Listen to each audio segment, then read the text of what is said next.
नमस्कार, Raju Singh Solanki red hot media studio में मैं विकासशील भारत के साथ मेरे साथ है वरिष्ठ पत्रकार देवेश शुक्ला जी। बहुत बहुत स्वागत है Shukla ji red hot media और विकासशील भारत के साथ में आपका। मैं दिल्ली की जिम्मेदारी मिली है, दिल्ली के बारे में जानना चाहूंगा। मैं टेम्परेचर 46 पार कर रहा है, 46। ऐसे दिल्ली के ग्राहक है, दिल्ली की जनता है, उसको समुचित चीजें मिलती रहे। दिल्ली की सरकार जो आजकल दिख रही होगी, आपने कहती कुछ है करती कुछ है, चाहे उसका स्वास्थ्य विभाग हो, चाहे उसका परिवहन विभाग हो, फ्री तो कर देता है, सुविधाएं नहीं मिलती। तो जनता को, आम जनता को, आम ग्राहक को दिल्ली में सब चीज समुचित मिलती रहे ऐसी गर्मी में क्या क्या उपाय करने चाहिए आम जनता को, सरकार को? एक सरकार के बारे में तो मैं कोई कमेंट नहीं करूंगा, क्योंकि दिल्ली की जनता को चुना दिल्ली की पब्लिक ने। मैं भी दिल्ली में रहता हूं। खैर अब मैं ये डिस्क्लोज नहीं करूंगा वोट किसको दिया है लेकिन भाई एक कहावत है, पुरानी कहावत है, जैसा बोया वैसा ही काटोगी। तो अब जो सरकार आपने चुनी है वैसा ही आपको उसी के साथ चलना पड़ेगा। 5 साल तो है ही हैं और जितने भी दिन बचे होंगे वो चलेगी सरकार। बाकी रही बात ये कि व्यवस्था की जाए, इसके लिए बहुत सारे संगठन हैं वो आगे आए हैं, वो काम कर रहे हैं। और भारत सरकार भी का पूरा ध्यान है कि किसी प्रकार से कोई कमी ना होने पाए। और ख़ास तौर से ये है कि पब्लिक दिल्ली में हर प्रदेश से दिल्ली आती है और इसलिए थोड़ी भीड़ बढ़ती रहती है। और मेरा मानना है कि ऐसी गर्मी में लोगों को अपने आप को संपूर्ण रूप से तैयार रखना चाहिए। खासतौर से खाली पेट नहीं घूमना चाहिए, पानी पीते रहना चाहिए, नहीं तो डॉक्टरी सलाह है। बाकी प्रदेश की सरकार है, लोगों की चुनी हुई सरकार है, क्या कर रही है क्या नहीं कर रही है वो उसकी जिम्मेदारी बनती है। और मेरा मानना है उसको करना चाहिए। आगे आकर के नहीं करती है तो ये लोगों के साथ धोखा होगा। प्रदेश की सरकार बैनर पोस्टर बहुत लगाती है, हर चीज में लगाती है, यहाँ तक कि शराब में भी इसकी छूट दे देती है, के साथ एक दे देती है। इस तरह की लोक लुभावन सुविधाएं देने से जनता का भला होगा क्या, ग्राहक का भला होगा? वास्तविक आवश्यकताएं, मूलभूत आवश्यकताएं उनमें, और इस तरह की लोक लुभावन जो घोषणा है, कितना भ्रामक रह जाता है, वो ठगा सा महसूस करता है बाद में। देखिए, यदि लोग इस बात को समझने लगे कि केवल लोक लुभावन घोषणाओं से कुछ नहीं होता और केवल कार्य करने से ही सरकारें चलनी चाहिए, तो मुझे लगता है कि अटल जी की जो सरकार 5 साल के बाद चली गई थी वो कभी नहीं जाती। और रही बात ये कि जो आप दिल्ली सरकार की बात कर रहे हैं, यदि आप दिल्ली की सड़कों पर चलते हैं तो मेरा उदाहरण आप देखिए कि पिछले 7 वर्ष हो गए हैं शायद सरकार को, दिल्ली की सरकार को। 7 वर्षों में कोई भी नई सिरे से सड़क नहीं बनी है। नए सिरे से मतलब ये है कोई नई सड़क वाली बात तो छोड़ दीजिए, क्योंकि दिल्ली में नई सड़क बनाने की जरूरत भी नहीं है। और हमें लगता है कोई नई सड़क जरूरत तो है। खैर आउटर रिंग रोड, तीसरी रिंग रोड जो बननी थी, शीला दीक्षित की प्लानिंग थी, वो आज दिन तक उसका कहीं कोई प्लान नहीं है।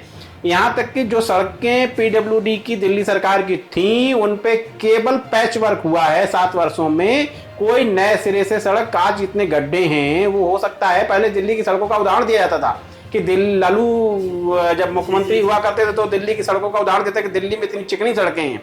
आज वो सड़कों को आप देख लीजिए, किसी भी मोहल्ले में चले जाइए, किसी भी सड़क पे चले जाइए, बगैर गड्ढे की सड़क तो मिलेगी ही नहीं कहीं। बीच में रुको एक बार, सड़क की बात कर रहे हैं, सड़क तो चलो ध्यान लोग चलते हैं, आम लोग चलते हैं। फुटपाथ की बात करता हूँ मैं। फुटपाथ शीला दीक्षित के टाइम में जो बनाए गए थे, जो आम जनता चलती है, पैदल चलते हैं, साइकिल वाले चलते हैं, फुटपाथों की दशा इतनी खराब है। 5 किलोमीटर कहीं फुटपाथ ऐसा नहीं है जो आदमी पैदल चल सके, कहीं भी साइकिल चल सके, कहीं व्यवस्था नहीं पूरी दिल्ली में। जब 2010 में इतने शानदार बनाए गए थे तो मेंटेन नहीं कर पाई सरकार, क्या कारण है? देखिए, कारण कुछ भी हो वो तो सरकार जाने, लेकिन मेरा मानना है कि जिस प्रकार से सुप्रीम कोर्ट ने बहुत सारी चीज़ों पे कॉन्ग्लिजेंस लिया है, उसी प्रकार से मुझे लगता है कि सरकार को इस पर भी, सुप्रीम कोर्ट के इस पर कॉन्ग्लिजेंस लेना चाहिए। क्योंकि जो एडवर्टाइज में फ्री का, जो जनता के आम टैक्स का पैसा है वो सरकारें दे देती हैं। ये तो सरकार अपने पार्टी फंड से दे, इसमें कोई किसी को लेना देना नहीं होना चाहिए। लेकिन अगर सरकार अपने खजाने से एडवर्टाइज देती है तो इसके लिए सरकार को दंडित किया जाना चाहिए। कोई भी सरकार हो, किसी भी प्रदेश की हो, एडवर्टाइज पूरी तरीके से प्रतिबंधित होना चाहिए। सरकार का, आम जनता का पैसा है, टैक्स की कमाई है, इसको मेरा मानना है इस टैक्स की कमाई को आप बर्बाद नहीं कर सकते हैं। फुटपाथ जैसी आवश्यकता आम आदमी को पड़ती है, वो की मतलब बहुत हालत खराब है। बात हरियाली की करें, दिल्ली में हरियाली घटी है शीला दीक्षित के टाइम से, बढ़नी चाहिए, जो कि जिम्मेदारी बनती है हरियाली बढ़े। पॉल्यूशन रुकना चाहिए, पॉल्यूशन बढ़ रहा है। तो नकारात्मक चीजें बढ़ रही है, ये बड़ा दुर्भाग्य दिल्ली का। नहीं, मेरा मानना ये है कि भाई मैं तो टोटल कह रहा हूँ, आप फुटपाथ, मैं तो सड़क इसीलिए कहा, सड़क जब सड़क नहीं है तो फुटपाथ कहाँ से होगा? फुटपाथ तो सड़क के बाद ही बनाएंगे ना भाई साहब को। जब पहले तो सड़क तो बन जाए, सड़क ही नहीं है, लोगों को सड़क में चलने के लिए जगह नहीं है तो फुटपाथ कहाँ से बनाएंगे? फुटपाथ बना देंगे तो सड़क तो अपने आप ही, जब सड़क बन जाएगी तो फुटपाथ भी बन जाएगा, लेकिन पहले सड़क तो बने, सड़क ही नहीं बन रही है। दूसरा ये कि हरियाली की बात, हरियाली आप जो जितना आप चले जाइए, एक रोड देख लीजिए, दिल्ली से जो नोएडा का कनेक्ट करती है रोड, उसमें जो हरियाली हुआ करती थी, जो आसपास की झाड़ियों को कटाई हुआ करती थी हर वर्ष बरसात के बाद में, वो पिछले 7 वर्षों से आज दिन तक मैंने वो ना वहाँ की सफाई होते हुए देखा है, ना उसका कटान होते हुए देखा है, ना उसको मेंटेनेंस होते हुए देखा है।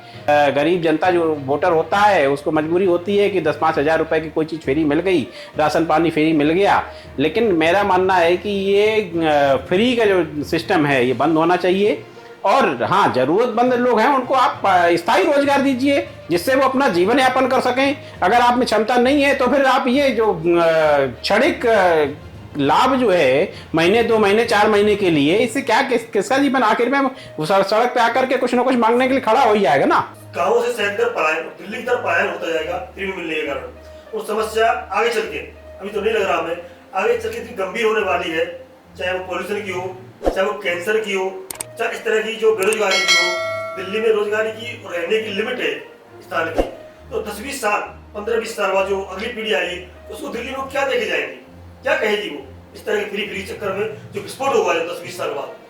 ये तो कल्पना से भी परे है, जिस प्रकार से श्रीलंका में हुआ, बाकी पाकिस्तान भी उसी तर्ज पे चल रहा है। अभी आप देखिए, किसी भी कस्बे में चले जाइए, छोटे कस्बे में जाइए, दिल्ली में सायंकाल भी आपको सूर्यास्त के बाद में भी आपको गर्मी का स्तर वही बना रहता है, लेकिन छोटे कस्बों में गर्मी नहीं रहती है। इसी प्रकार से जिस प्रकार से हमारे त्यौहार आते हैं, दीपावली में पोल्यूशन दिखाई पड़ता है, उस प्रकार से उसमें कह दिया एयर इंडेक्स बहुत ख़राब है, लेकिन आज अगर एयर इंडेक्स देखा जाए तो वो वही दिवाली वाला एयर इंडेक्स मिल जाता है। लेकिन अभी कोई हो अल्लाह नहीं है, क्योंकि ना कोई एडवर्टाइजमेंट है, ना कोई सड़कों पे इंजन ऑन ऑफ करने वाला के बोर्ड नज़र आते हैं, ना ही किसी प्रकार की कोई सफाई या किसी को उसको दूर करने का कोई तरीका। क्योंकि हाँ, वो केवल क्षणिक 15 दिन 20 दिन के लिए, क्योंकि एक बार शोशोबाजी करनी है, तो इसलिए ये सब चीज़ें होती हैं। प्रैक्टिकली कुछ किसी को कुछ करना नहीं है, और इसके लिए जब तक कोई स्ट्रांग विल पावर वाला नेता नहीं आएगा, और ये जब तक केवल लोक लुभावन और ये केवल ड्रामेबाजी वाली राजनीति चलती रहेगी, इससे किसी का कोई भला होने वाला नहीं, इससे बुराई होता जाएगा। उत्तर प्रदेश के कानपुर की इंडस्ट्री, चाहे वो टेक्सटाइल मिल हो या और भी कंपनियां थी, बड़ी बड़ी कंपनियां थी, बंद हो गई, केवल इस लालच में कि भाई वो कंपनी मालिक आपको कुछ नहीं दे रहा है, और ये जो है अपना तो मर्सिडीज चलता है, और आपको ये, और वो कंपनियां तो खैर बंद हो गई, लेकिन जो उसमें हजारों कर्मचारी थे उनका क्या हुआ? बेरोजगार हो गए, उनके बच्चे कहीं नहीं पढ़ पाए। उसी प्रकार से ये आने वाली पीढ़ियां जो हैं आपको माफ नहीं करेंगी। इस प्रकार से फ्री के चक्कर से निकलिए। अगर ये जल्दी से इस चीज को समाधान नहीं निकाला तो आने वाले भविष्य का कोई उज्जवल समय नहीं दिखाई पड़ रहा है। सर देखिए, स्वच्छता सर्वेक्षण चलता है, हमने देखा देश भर में, इंदौर नंबर 1 आ रहा है 5 साल से, तो दिल्ली राजधानी होते हुए भी राजधानी कब लगेगी, स्वच्छता में नंबर 1 कब आएगी? लास्ट में सब कुछ हो पाएगा, स्वच्छता में नंबर 1 आए और दिल्ली राजधानी लगे, वर्ल्ड क्लास राजधानी। ऐसा है, उसके लिए मैंने आपको क्या कहा कि बिल पावर होनी चाहिए। ये बिल पावर दिखाई नहीं देती है, केवल एडवर्टाइज में तो दिखाई देती है, लेकिन दिल से और दिमाग से कहीं नहीं है। कारण क्या है? अभी एक मैं देख रहा था, पिछले महीने किसी हाई कोर्ट के जज ने कमेंट किया था कि पुरानी दिल्ली में आज भी वो स्थिति जो है, इतना कार्य होने के बाद में फिर वही परिस्थितियां पैदा होने लगी। आप प्रैक्टिकल में जाइए कि पुरानी दिल्ली में करोड़ों रुपए का खर्चा हुआ, पूरा रीडेवलप किया गया। आज वहां आप जाइए तो आपको फिर वही रिक्शे वाले, भीड़ भड़का और वो सब पूरे फुटपाथ पे चलते हुए, और जहां पर कोई निकलने की जगह नहीं है। तो आपने ये करोड़ों रुपए क्यों खर्च किए? ये बर्बादी केवल पत्थर लगा करके कोई चीजें हासिल होने वाली नहीं है। जब तक आप उसका इम्प्लीमेंट नहीं करेंगे, आप सड़कों पर चलने की, फुटपाथ पर दुकान अगर लगाने की परमिशन दे देंगे, ठीक है 4 लोगों को रोजगार मिल जाएगा, लेकिन 4 लोगों की जगह 40 लोगों को तकलीफ होगी। वो आप तकलीफ जब तक दूर नहीं करेंगे तब तक सिस्टम कैसे चलेगा? ये चर्चा का विषय बना रहेगा। ये कथा कभी खत्म होने वाली नहीं है। आप इस पे ध्यान हटा तो सकते हैं, लेकिन लगातार भटका नहीं सकते। ध्यान हटा सकते हैं, लगातार भटका नहीं सकते। देखिए आप बहुत पहले लुटियन जोन बना था, लुटियन जोन कहते हैं इसे, मैं ले चल रहा हूँ मैं आपको। जब वो 100 साल पहले इतना अच्छा बन सकता है, तो बाकी हमारे इंजीनियर्स, हमारी सरकारें, हमारे लोग करता धरता वो क्यों नहीं बता सकते इस तरह का कि कहीं जाम न लगे, कहीं ड्रेनेज जो ड्रेन होती है वो चौक ना हो, कहीं कोई सिस्टम चौक ना हो, कहीं पर भी हरियाली पूरी रहे, पॉल्यूशन ना हो और कहीं जाम न लगे। तो 100 साल पहले अंग्रेज कर सकते थे, हम आज क्यों नहीं कर सकते? इन सरकारों को सोचना पड़ेगा, इस सरकार को देखना पड़ेगा और हमें सोचना पड़ेगा उस सरकार को चुने जो 100 साल पहले वो करके आज हम क्यों नहीं कर पा रहे। ऐसे लोग चुने जो उस तरह का प्लान करें, मास्टर प्लान रखें दिमाग में और 100 साल आगे तक का प्लान करें, जिससे हमारे आने वाली पीढ़ियां सही से सांस ले सकें, सही से सोच सकें और सही से आगे बढ़ सकें। अन्यथा बड़ा मुश्किल हो जाएगा दिल्ली में रहना। जय हिंद, जय भारत।